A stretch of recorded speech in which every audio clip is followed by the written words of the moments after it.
Hello everyone, welcome to Study at Ease.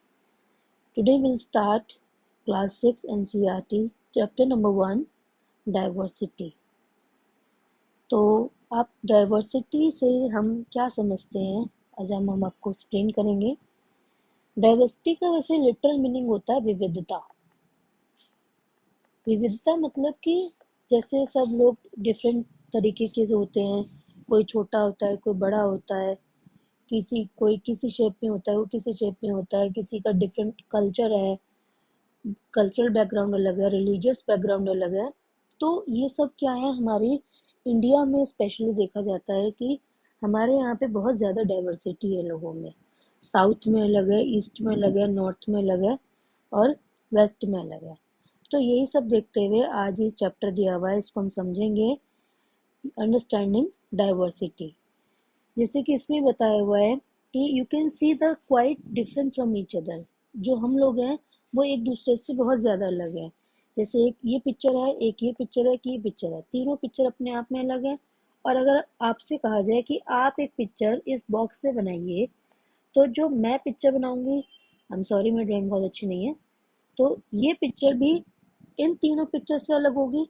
तो it means कि कहीं ना कहीं जो हमारी यूनिकनेस है, जो हम अलग हैं, वही हमारी क्या दिखाता है, डाइवर्सिटी को शो करता है। अब डाइवर्सिटी में हम क्या करते हैं, बहुत सारी हमारी क्या होती हैं, हम लैंग्वेजेस बोलते हैं। हमारे यहाँ पे बहुत सारी लैंग्वेजेस है, ये आपको पता ही होगा। बस कल्चरल बैकग्राउंड अलग है, रिलीजियस रिचुअल्स अलग है। हमारे हिंदूज में कुछ और रिचुअल्स फॉलो होते हैं, मुस्लिम भाइयों में कुछ और रिचुअल्स फॉलो होते हैं। तो यही एक डिफरेंट एस्पेक्ट है किस चीज़ का, डाइवर्सिटी का। अब इसमें आपको आगे इसी बुक में दिया हुआ है, दो लड़कों की इसमें स्टोरी दी हुई है, नेम्ड एज समीर एक समीर दो। अब इसमें इन्होंने क्या बताया हुआ है कि जो समीर एक है, समीर एक का जो रिलीजन है वो क्या है, वो हिंदू है। और समीर दो क्या है, वो मुस्लिम है। तो इसमें ये लोग साथ में रहते हैं, आपस में बातें करते हैं, ये इन सब की एक स्टोरी दी हुई है। तो यही हमारे जो इनका डिफरेंट रिलीजन है, डिफरेंट कल्चर बैकग्राउंड है, यही सब हमारे एस्पेक्ट दिखाता है डाइवर्सिटी के। अब जैसा कि आप देखते हैं कि अब हमारे यहाँ पे डाइवर्सिटी तो है, लोग अलग अलग तो हैं। तो क्या आपको ने कभी सोचा है कि ये डाइवर्सिटी कभी कभी इनइक्वालिटी को भी जनरेट करती है। लाइक एक चॉकलेट है फॉर एग्जांपल मेरे पास। अब ये चॉकलेट मुझे एक बच्चे को देनी है, और इस बच्चे के पास चॉकलेट तो है, इसको मैंने दे दी। अब दूसरे बच्चे को चॉकलेट नहीं मिली है और इसके पास नहीं है, तो इट मीन्स कहीं ना कहीं ये दोनों क्या हैं, इनइक्वल हो गए, इनइक्वालिटी जनरेट हो गई है। तो अब इनइक्वालिटी कहाँ से आती है कि जब किसी के पास रिसोर्सेज नहीं होते हैं, there are lack of resources and opportunities that are available to other persons। तो उसमें क्या हो जाती है, हमारे यहाँ पे इनइक्वालिटी आ जाती है। और आज की सोसाइटी से अगर हम करके देखें, रिलेट करके देखें, तो आपको सबसे ज़्यादा इनइक्वालिटी कहाँ पे देखने के लिए मिलेगी। तो सोच के आप एग्जाम्पल आप कमेंट सेक्शन में बताइएगा मेरे को। वैसे बेसिक जो हमारे यहाँ पे हम देखते हैं इनइक्वालिटी का एग्जाम्पल है, वो है दैट इज कास्ट सिस्टम। जो हमारे यहाँ पे कास्ट सिस्टम है, आप लोग देखते होंगे। तो ये सबसे ज़्यादा, सबसे बड़ा एग्जाम्पल क्या है, इनइक्वालिटी का एग्जाम्पल है। जो हमारी सोसाइटी है, इस कास्ट सिस्टम ने सोसाइटी को डिफरेंट ग्रुप्स में डिपेंडिंग अपॉन द वर्क इसको डिवाइड कर दिया है। फॉर एग्जाम्पल किसी के पेरेंट्स पॉटर्स हैं, तो उनके उनके अलग जनरेशन, उनकी जो नेक्स्ट जनरेशन है वो क्या पॉटर बनेगी सिर्फ, ऐसा तो नहीं हो सकता। पॉसिबल है भी और पॉसिबल नहीं भी है। तो ये सब क्या है, ये सब जो हमारा प्रोफेशन है उसके बेस पे हमारे यहाँ पे इनइक्वालिटी हो चुकी है। और ये सब सिचुएशन को, ये दिस सब क्या करती है, this creates a situation of inequality. अब अब इसमें हम क्या देखते हैं कि जो डाइवर्सिटी है वो सबसे ज़्यादा हम कहाँ पे देखते हैं, हम अपने इंडिया में देखते हैं। हम We speak different languages, having different festivals, practice different religions.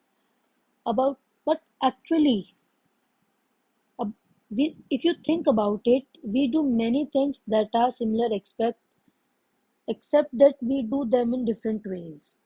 अब हम बहुत सारी चीज़ों को अलग अलग तरीके से देखते हैं. फॉर एग्जाम्पल, हम आज से 200 साल पहले ट्रेन से हम ट्रैवल करते थे, एरोप्लेन से ऐसा तो नहीं था.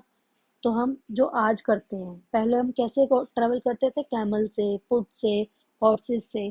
तो ये सब क्या है, ग्रेजुअली टाइम क्या हो रहा है, चेंज हो रहा है. अब पहले क्या था, हम एक ही जगह पे रहते थे. जब हम हंटर गैदरर थे, तब हम एक ही जगह पे रहते थे, क्योंकि हमें तब तक एग्रीकल्चर की भी नॉलेज नहीं थी. तो हम उसके बाद हमने एक जगह से दूसरी जगह पे जाना सीखा, ट्रेड करना सीखा, एग्रीकल्चर सीखा हमने.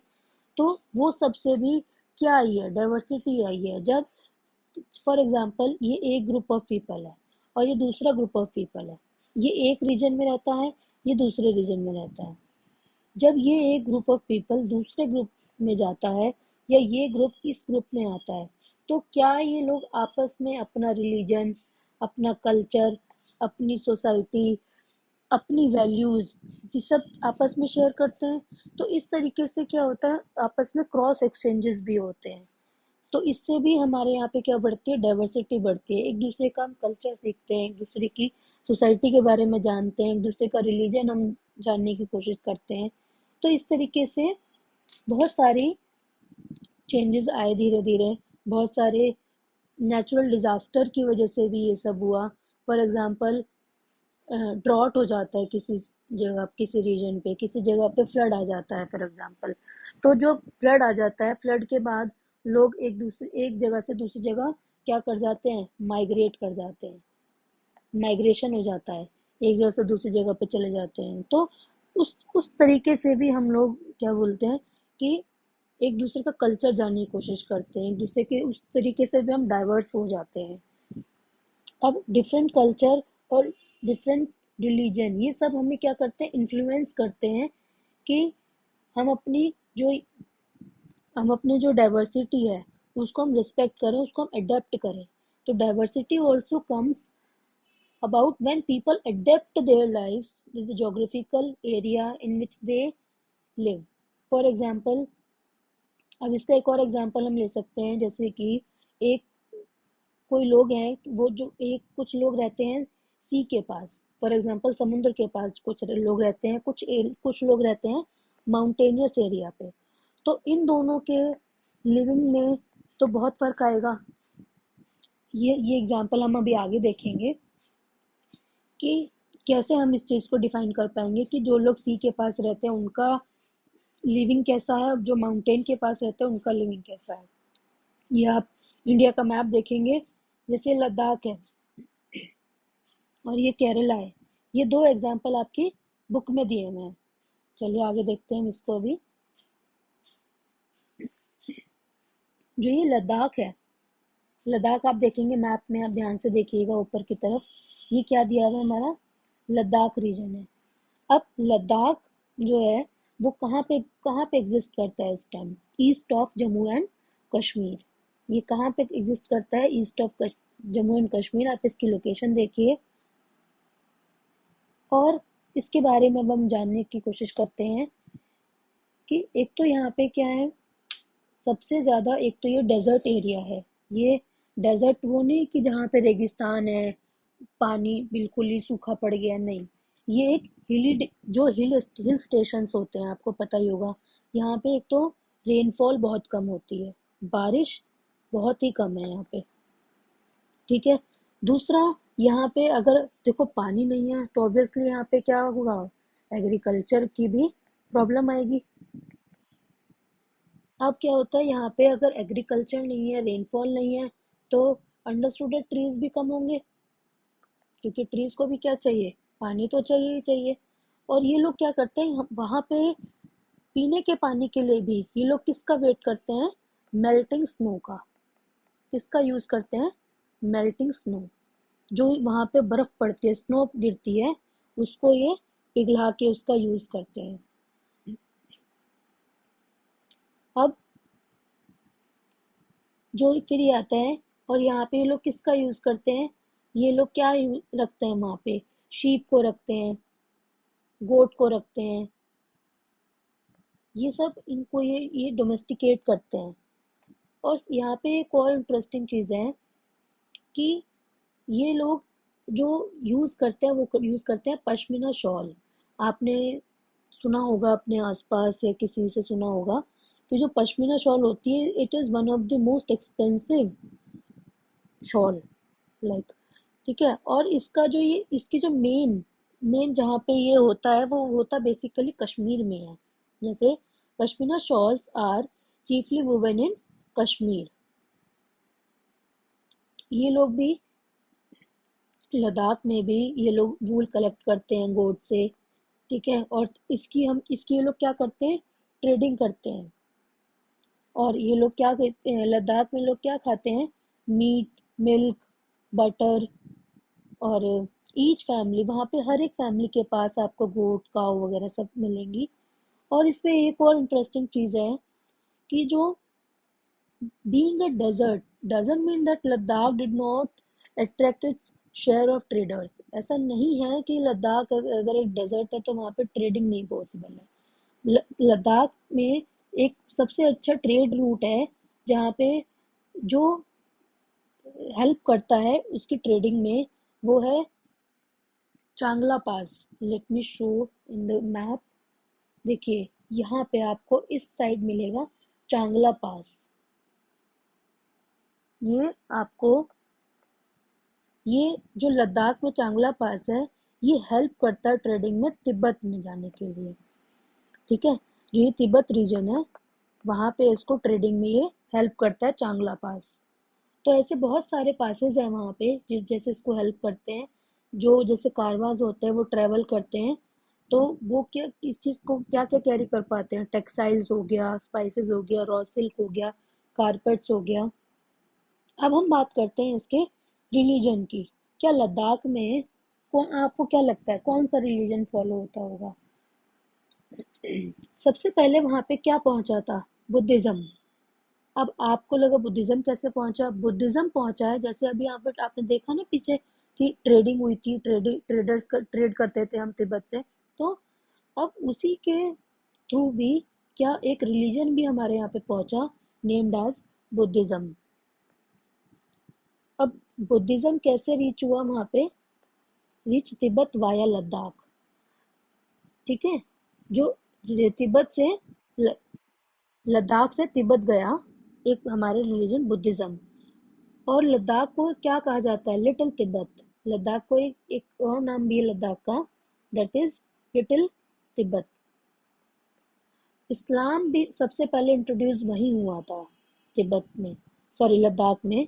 इस्लाम was introduced in this region more than 400 years ago।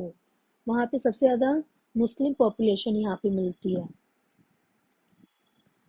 और सबसे ज़्यादा यहाँ पे एक very rich oral tradition of songs and poems का भी है यहाँ पे।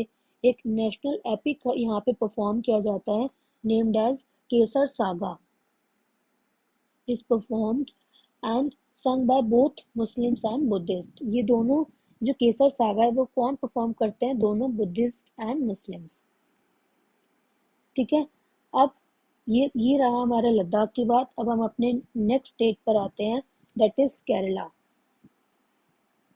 अभी हमने पूरे नॉर्थ में जाके बात की थी, अब हम पूरे साउथ में आ जाते हैं। यहाँ पे Kerala, you can see where is Kerala, here is Kerala, ठीक है।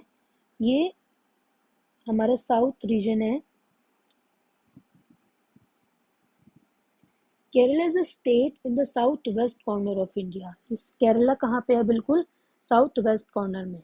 ये देखिए यहाँ पे ये कौन से उस पे है, ये वेस्टर्न घाट पे एग्जिस्ट करता है केरला। ये ईस्टर्न घाट है, ये वेस्टर्न घाट है।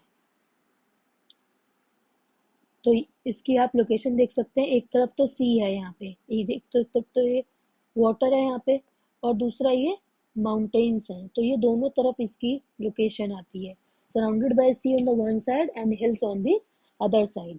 और यहाँ पे बहुत सारे स्पाइसेस भी मिलते हैं, जैसे पेपर, क्लोव्स, कार्डमम।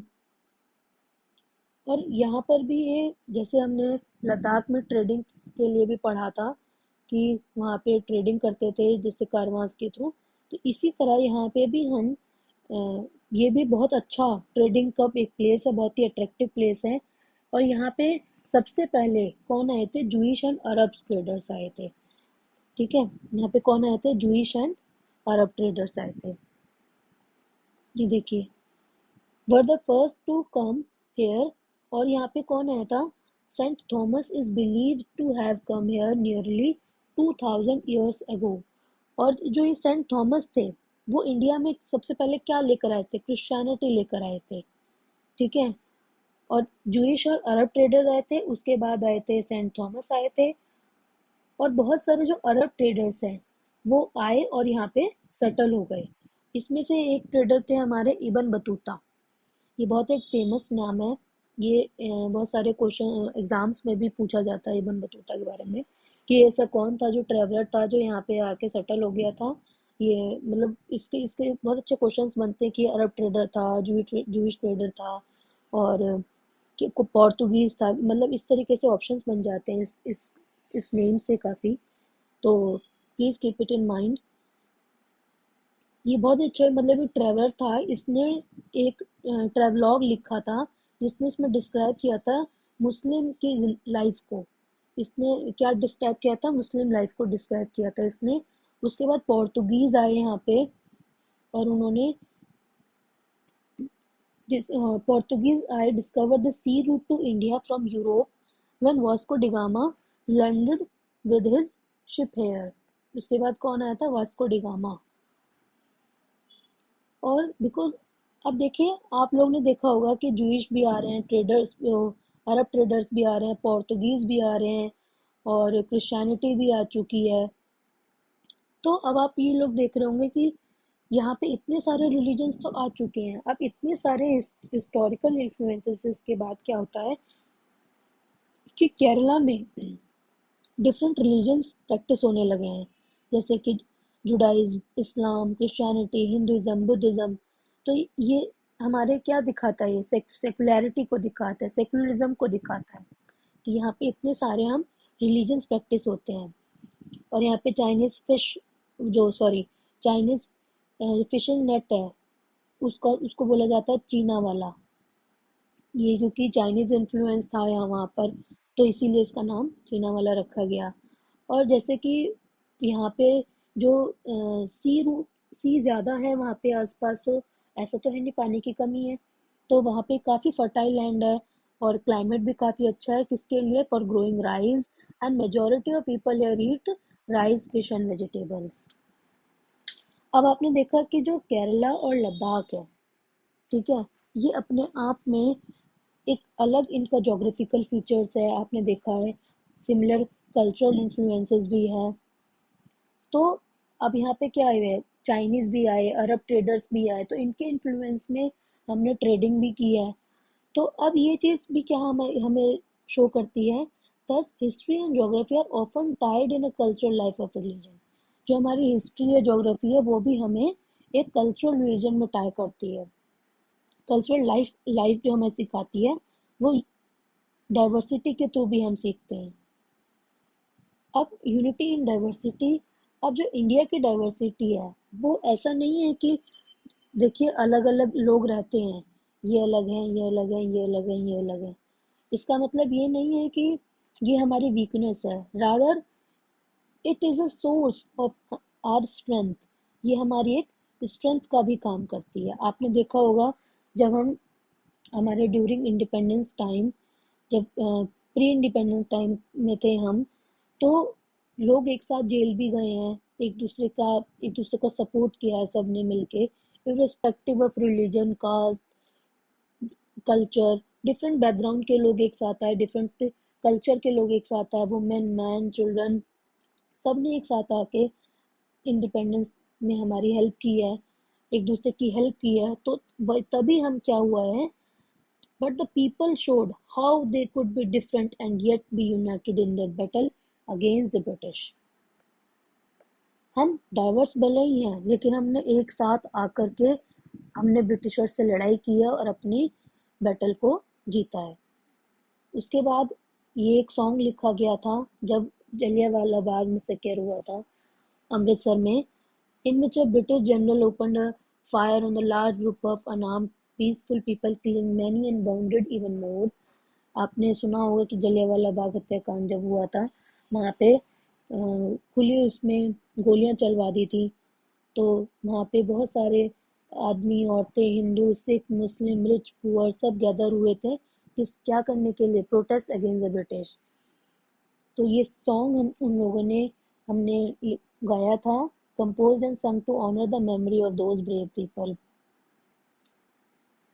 ये सब सॉन्ग्स और सिंबल भी तब इमर्ज हुए थे, ये सब to protest against the British by the people. एक जवाहरलाल नेहरू जी ने एक बुक लिखी थी, डिस्कवरी ऑफ इंडिया। इनके बुक का नाम है ये द डिस्कवरी ऑफ इंडिया। ये भी बहुत बार पूछी जाती है। द डिस्कवरी ऑफ इंडिया ये बुक किसकी है? जवाहरलाल नेहरू की है। और इन्होंने ही कहा था कि Indian unity is not something impose from the outside. ऐसा नहीं है कि हम सिर्फ बाहर बाहर से दिखा रहे हैं कि जी नहीं हम ये हैं वो हैं, लेकिन नहीं, ये सब हमारे क्या है, ये हमारे अंदर से आता है। It is something deeper and with in its fold. ये हमारा बिलीफ और कस्टम है जो हम प्रैक्टिस करते हैं। वैरायटी ऑफ पीपल हैं, हम एक दूसरे को एक्नॉलेज करते हैं, इनकरेज करते हैं। ये it was Nehru who coined the phrase unity in diversity. ये यूनिटी इन डाइवर्सिटी जो ये फ्रेज है किसने कॉइन की थी? ये जवाहरलाल नेहरू जी ने कॉइन की थी। ये क्वेश्चन भी पूछा जाता है, तो आप इसको ध्यान रखिएगा कि इसमें भी बहुत सारे बच्चे इसमें महात्मा गांधी टिक लगा के आ जाते हैं। नहीं, ये जवाहरलाल नेहरू ने ये जो फ्रेज है ये टर्म कॉइन किया था। अब India's national anthem composed bye Rabindranath Tagore. जो हमारा नेशनल एंथम है ये किसने लिखा था? रविंद्रनाथ टैगोर जी ने लिखा था। और ये किस किस कॉन्टेक्स्ट से लिखा था? ये यूनिटी ऑफ इंडिया के कॉन्टेक्स्ट से लिखा था। और जो हमारा नेशनल एंथम है वो क्या डिस्क्राइब करता है यूनिटी के लिए? हम अगर सोचा जाए कि हमारा नेशनल एंथम इतना अच्छा लिखा हुआ है, तो ये क्या करता है? In what ways does the national anthem describe this unity? ये क्या करता है? हमें फीलिंग ऑफ सोलिडारिटी दिखाता है, फीलिंग ऑफ सोलिडारिटी। पेट्रोटिज्म दिखाता है, paying respect and gratitude to the country. इसी के साथ ये हमारा चैप्टर यहाँ पे ख़त्म हो गया है। ये हमने चैप्टर 1 किया है, एक बार हम इसको रिवाइज कर लेते हैं ऊपर से एक बार। जैसे कि हमने देखा डाइवर्सिटी के बारे में, लोग अपने अपने कल्चर को, अपने अपने रिलीजन को अलग अलग होते हुए भी एक साथ रहे हैं। इनइक्वालिटी के बारे में पढ़ा हमने, कास्ट सिस्टम के बारे में पढ़ा, डाइवर्सिटी को देखा हमने। और सबसे अच्छा हमने इधर देखा है ये लद्दाख और केरला के बारे में हमने बहुत कुछ जाना है आज। इनकी हिस्ट्री एंड जोग्राफिकल कल्चर के बारे में देखा है। और यूनिटी इन डाइवर्सिटी के हमारे इंडिया के कॉन्टेक्स्ट में भी पढ़ा है। ये चीज़ आप लोग ये बुक का ज़रूर ध्यान रखिएगा कि ये बुक बहुत बार पूछी जाती है। द डिस्कवरी ऑफ इंडिया ये किसने लिखी है? जवाहरलाल नेहरू जी ने लिखी है। यूनिटी इन डाइवर्सिटी भी उन्होंने ही टर्म कॉइन किया है। इसी के साथ हमारा चैप्टर खत्म होता है। अगली वीडियो में हम चैप्टर 2 डिस्कस करेंगे, स्टार्ट करेंगे। अभी तक इस वीडियो में इतना ही। Thank you for listening. Thank you.